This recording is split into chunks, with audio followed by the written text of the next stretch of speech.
Урматтуу бизнесмендер, сиздерге гостиница, отельге, чайханага ылайыктуу болгон мына ушундай 3 кабаттуу подвалын кошкондо 4 кабаттуу болгон здания шашылыш түрдө сатууга чыкты туугандар. Өтө сонун, бул жерди кааласаңыздар гостиница, отель же болбосо чайхана кылып иштетсеңиздер болот. Бул жер кайсыл жерде дегендер үчүн 7 апрель көчөсү менен Анкара көчөсүнүн кесилишинен Анкара менен түп-түз күнчыгышты көздөй келсеңиздер, Аксарай деген ресторандын маңдайынан эле Октябрьский көчөсүнө буруласыздар дагы 284/1А дарегине келсеңиздер, дал ушул сатыла турган зданияга келесиздер туугандар. Жеринин аянты 7,8 соток, бардык документтери так таза колдо туугандар. Бир катар сиздерге четинен тааныштырып берели, бизден алыстабай видеонун аягына чейин күзөтүп туруңуздар. Негизинен ушул сырткы кооздугу бардыгы сары таш менен жасалган, анын бул тарабы ошол Г формасында айнек менен тосулган туугандар. Айнектеринин бардык профилдери алюминийден, анан терезелери болсо бардыгы жанагы пятикамерный айнектер орнотулган туугандар. Жүрүңүздөр, ичине кирели, ушул эшик менен сиздерге кирип тааныштырып баштайын. Киргенде эле көрдүңүздөр, бул жер негизинен азыркы учурда офис катары пайдаланат. Бул жер негизинен жанагы магазинге ылайыкташтырылган. Үстүнгү кабаттары чайхана, отельге ылайыкташтырылса, бул жери асты магазин болот туугандар. Көрдүңүздөр, полдору бардыгы сары таш менен жасалган, анан бул жердеги ортодогу перегородкалары бардыгы гипсокордон менен бөлүнгөн. Кааласаңыздар бул жагын болсо ачып туруп чоң бир магазин кылып алсаңыздар болот. Азыр бир катар сырткы коробу менен дагы сиздерге көрсөтөйүн. Анан ичин дагы бардыгын сиздерге көрсөтүп берем. Бул жака чыкканда көрдүңүздөр, бул жагы кенен болгон бош орундугу турат. Жанагы чайхана кылып кала турган болсоңуздар, бул жагын жанагы катарынан очокторду жасасаңыздар болот да. Тамак ашты ушул жакта бышырып, подвалын кухня катары колдонсоңуздар болот дагы. Экинчи, үчүнчү кабаты бардыгы кабинка кылып бөлгөн ыңгайлаштырылган. Бул жагынан негизги воротасы коюлган, анан бул жак тарабынан дагы воротасы бар. Ал тараптан кирсеңиздер дагы болот. Азыр эми сиздерге бир катар подвалын көрсөтүп чыгайын. Анан экинчи кабат, үчүнчү кабаттарын дагы бардыгын сиздерге көрсөтөм. Негизинен бул жерге 100 киловаттык ток дагы тартылып келинген. Азыркы учурда бул жерде швейный цех катары иштетет экен. Негизи ошол жалпысынан швейный цех иштеткенде 30 киловаттан ашыгыраак ток кетет экен. Эгерде бир чоң чайхана кыла турган болсоңуздар дагы токтон эч кандай проблема болбойт. Көрдүңүздөр, бул жак тарабынан дагы воротасы коюлган, бул жагынан дагы кирсеңиздер болот. Жүрүңүздөр, подвалга түшөлү. Подвалга түшкөн лестницалары дагы бардыгы ушундай сары таш менен жасалган туугандар. Мынакей подвалында көрдүңүздөр. Асты бардыгы ушундай кафелдин ордуна сары таш менен жасалган. Негизинен бул жагы азыр жанагы крой кырккан жер катары колдонулат экен да. Эми швейный цехке болгон ыңгайлыктардын бардыгын түзүп коюптур. Бул жерге ар бир машинкаларга ушундай точкаларды тарткан. Бул жагында лекалдар илинип турат. Анан мынабы кызыл турбаны көрдүңүздөрбү? Ушул подвалдан баштап биринчи, экинчи, үчүнчү кабатка чейин бардык ушундай өрт коопсуздууга шлангалары, ушундай турбалары тартылган туугандар. Азыр биринчи, экинчи кабаттарга чыкканда дагы ал тууралуу көрсөтөбүз, көрдүңүздөр. Ушул подвалдын аянты 250 метр квадрат экен, көрдүңүздөр. Жалпысынан кошкондо биринчи, экинчи, үчүнчү кабат, анан подвалы болуп туруп 1000 метр квадрат экен. Ар бир кабаты 250 метр квадраттан экен туугандар. Жүрүңүздөр, эми сыртка чыгайлы. Мынакей.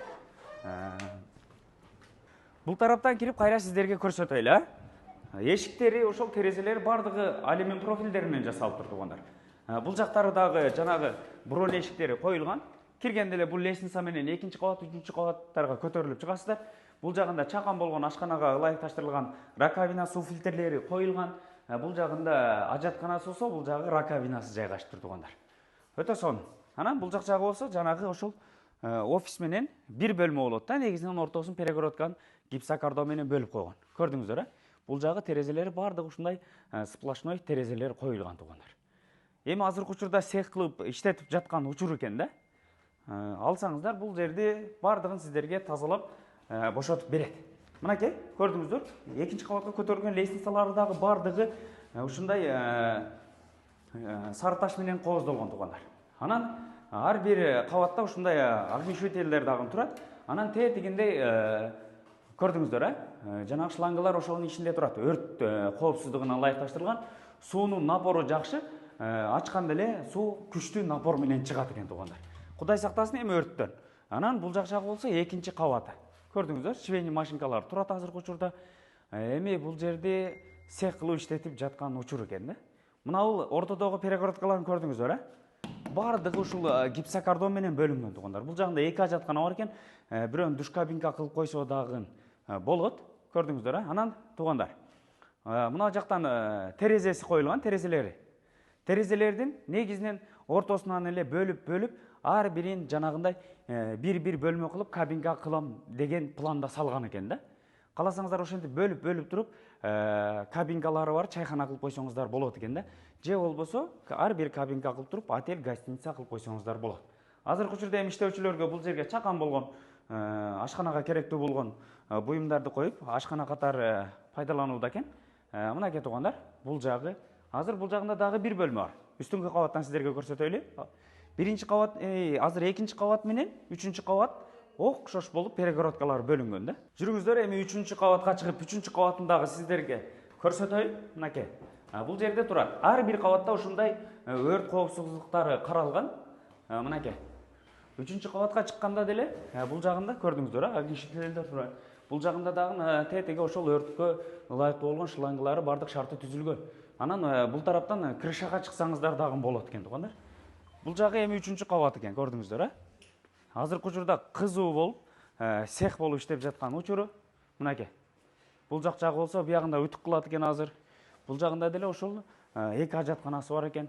Ушундай. Эгерде алып кала турган болсоңуздар, жанагындай эле отель, гостиница, чайхана кылсаңыздар болот экен. Бул жагында дагы көрдүңүздөр, азыркы учурда иштөөчүлөр иштеп жатат.